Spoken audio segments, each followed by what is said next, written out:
Bonjour et bienvenue dans cette nouvelle vidéo. Aujourd'hui on analyse l'entreprise Adobe, bien connue, en citant un logiciel simplement Photoshop, je pense que tout le monde connaît. Donc on va s'appuyer sur le petit Excel que j'ai juste ici, où il y a tous les ratios que moi j'aime bien utiliser pour analyser globalement une entreprise. Pourquoi je dis globalement? Parce que tout simplement on n'analyse pas une entreprise qu'avec les chiffres. C'est pour ça d'ailleurs qu'il y a une petite checklist en bas à droite pour s'assurer d'avoir bien tout vu. Vous pouvez retrouver cette petite Excel dans le Notion qu'il y a juste ici, qui sera en description bien sûr. Il y aura toutes les analyses des entreprises que j'ai effectuées avec mon avis dessus, même si mon avis n'est pas un conseil en investissement. Je ne suis qu'étudiant en finance, ça n'est rien du tout comparé à votre propre opinion. Mais bon, on va s'attaquer aujourd'hui à l'analyse de l'entreprise. Donc on commence avec sa santé financière. On a la dette comparée au fonds propre de l'entreprise. On voit que c'est en décroissance entre 0,3 et 0,35 dernièrement. C'est très faible en général quand on a un ratio en dessous de 0,8 ou 1. C'est déjà bon. Maintenant là c'est vraiment rien d'inquiétant. Entre 50 et 60, la couverture des intérêts, 50 et 60 fois, c'est largement assez, aucun problème là-dessus. Et le ratio entre les current assets et les current liabilities se situe entre 1 et 2. C'est pour ça la petite barre verte que j'ai mis manuellement. Pareil, rien à dire là-dessus. Quand c'est en dessous de 1, bon, c'est problématique parce que ça veut dire qu'on est obligé de taper dans les caisses. Enfin, on s'endette quoi. Alors que quand c'est au-dessus de 2, pour le coup, un current ratio qui est au-dessus de 2, c'est qu'on a beaucoup d'argent et qu'on ne sait pas où le mettre, à court terme du moins. Donc il est mal optimisé et on ne gagne pas d'argent dessus. Donc ici, rien à dire, entre 1 et 2, tout est bon. Au niveau des résultats, on a un revenu qui est en croissance et ça c'est très intéressant, surtout qu'il y a une grande linéarité. Donc très stable, j'aime beaucoup. Par contre, au niveau de l'EPS, enfin d'abord du profit et ensuite de l'earning per share, on est en baisse depuis 2020. On peut relativiser quant au fait que depuis 2014, on a une progression linéaire. Là, on voit qu'on s'y retrouve. Mais attention, s'intéresser probablement dû aux marges. Pourquoi on a eu un pic en 2020 et pourquoi ça redescend et quels sont les objectifs long terme de l'entreprise pour bien comprendre la suite et ce qui va se passer. L'operating expense, c'est pas super intéressant pour une entreprise comme Adobe, qui est une entreprise qui est très grosse, plus de 200 milliards il me semble. Ça va plus m'intéresser sur des petites entreprises qui dégagent pas forcément de profit, par exemple, savoir où elles placent leur argent, mais ça m'intéressera pas beaucoup sur Adobe. Au niveau du profit, on a des grosses marges, on est entre 85 et 90% sur Adobe. C'est énorme pour une entreprise, on ne voit pas souvent ça. On a un net income ces dernières années, si on fait une moyenne, on va dire, entre 25 et 30%. Pareil, très bon résultat. L'operating entre 30 et 40, et tout ça en hausse. C'est vraiment très rassurant, c'est vraiment beaucoup, c'est une entreprise qui gère beaucoup de bénéfices, donc c'est vraiment très intéressant. Attention néanmoins, toujours comprendre, je reviens là-dessus, mais comprendre pourquoi en 2020 on a eu cette hausse puis cette baisse. Voilà, juste savoir pour la suite. Ensuite, le retour sur equity ne fait que concrétiser ce que je viens de dire juste avant, entre 30 et 35% et en croissance aussi.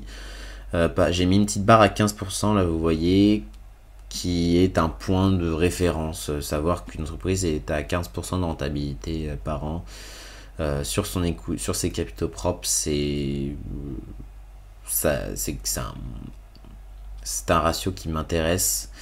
Et là, on l'explose.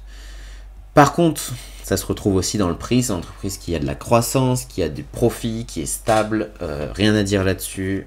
Très bonne santé financière, mais donc c'est une entreprise qui se paye cher. Entre 40 et 50 pour le price to earnings ratio, le PER, très cher, c'est-à-dire que s'il y a un risque, s'il y a une baisse de la croissance, s'il y a une baisse du revenu, s'il y a une baisse des marges, S'il y a un problème de santé financière, de je ne sais quoi, c'est problématique sur le court terme, du moins, au minimum. Donc on voit que les ratios là vraiment sont croissants ces dernières années. Donc une entreprise qui se paye de plus en plus cher, il y a un moment, non seulement il va y avoir une limite, mais en plus surtout que là on approche quand même un risque élevé sur du court terme, malgré le fait que ce soit une entreprise avec très bonnes perspectives, une très bonne stabilité. Donc tout de même attention à ça, c'est pour ça que c'est très important de se renseigner, surtout sur ce genre de choses, sur la santé financière de l'entreprise et ce qu'elle propose derrière, quoi. C'est pour ça qu'on fera une petite revue de presse juste après, mais avant ça, on va s'intéresser au cash flow. Donc le nombre d'actions flottantes, on voit qu'il est en baisse depuis 2013, donc très intéressant. Pareil, ça permet de soutenir le prix de l'action.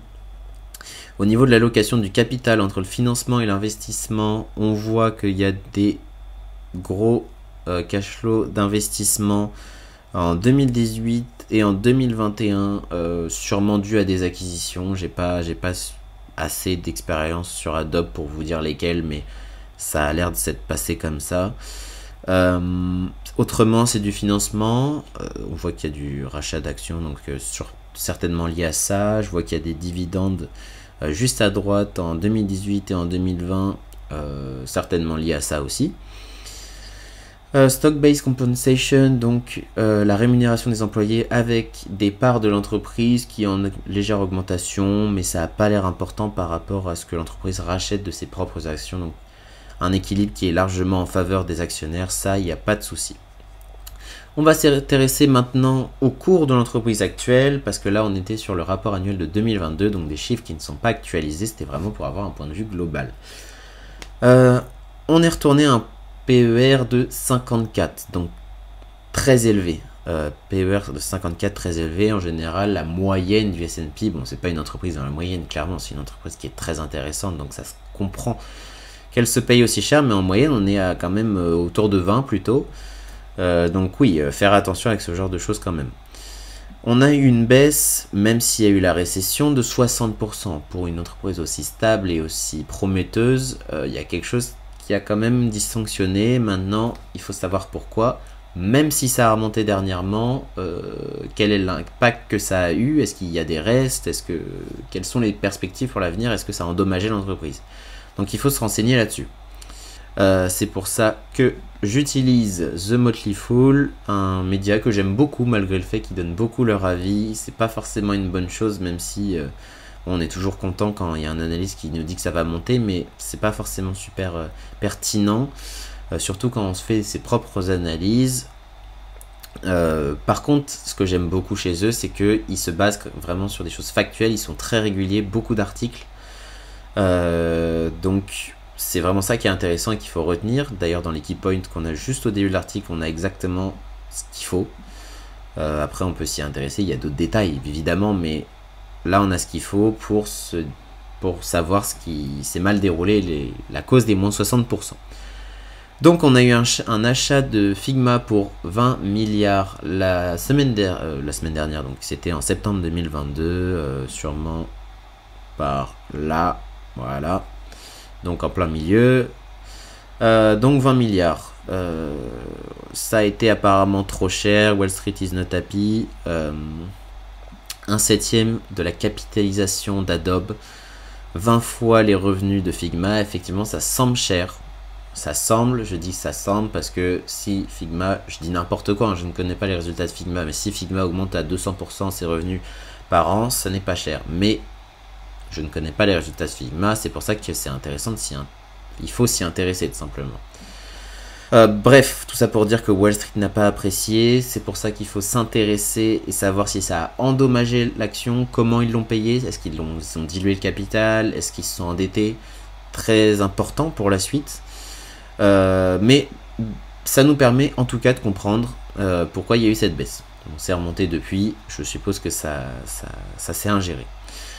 C'est la fin de cette vidéo. Si vous avez aimé, n'hésitez pas à vous abonner, mettre un pouce bleu à cette vidéo. On se retrouve pour une autre analyse très prochainement et au revoir.